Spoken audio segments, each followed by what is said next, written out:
અમદાવાદ શહેરમાં પોલીસ સુશાસન વધુ સારી રીતે જળવાઈ રહે તે માટે આજે સંયુક્ત રીતે ચર્ચાનું આયોજન કરવામાં આવ્યું। આ બેઠકમાં શહેરના વિવિધ વિભાગોના અધિકારીઓ અને પોલીસ અધિકારીઓ ઉપસ્થિત રહ્યા।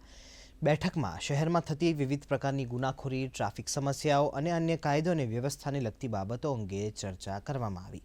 આ બેઠકમાં સાંસદ, પક્ષ વિપક્ષના ધારાસભ્ય, એએમસી સ્ટેન્ડિંગ કમિટી ચેરમેન અને પોલીસ અધિકારીઓ ઉપસ્થિત રહ્યા।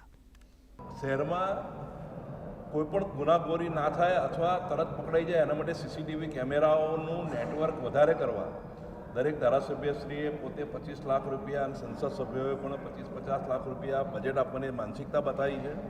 અમે આદરણીય મ્યુનિસિપલ કમિશનરને પણ વિનંતી કરવાના છે કે બીજા મુખ્ય રસ્તાઓ પર સીસીટીવી કેમેરાનું નેટવર્ક નાખવામાં આવે જેને કારણે ગુના તરત પકડાઈ જાય છે। ટ્રાફિકના માટે ટ્રાફિક પોલીસને સજગ માટે અનેક રજૂઆતો કરવામાં આવી છે। અમદાવાદ શહેરને લગતી જે સમસ્યા છે તો સૌથી વધારે ટ્રાફિકની સમસ્યા છે।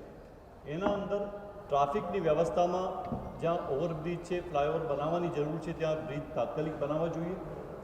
બીજું ખાસ કરીને અમદાવાદ શહેરના અંદર જે પ્રમાણે અત્યારે ડ્રગ્સ અને જે મોટા પ્રમાણમાં લોકો યુવાનો ડ્રગ્સ તરફ પડી રહ્યા છે તો તેમાં પોલીસ જે પ્રમાણે અત્યારે કામગીરી કરી રહી છે એ મજબૂતીથી કરે અને આવા જે પેડલર હોય છે, જે વેચવાવાળા, તેમને તાત્કાલિક દબોચીને કડકમાં કડક કાર્યવાહી થાય તેની પણ આજે મારા તરફથી મેં રજૂઆત કરવામાં આવી છે।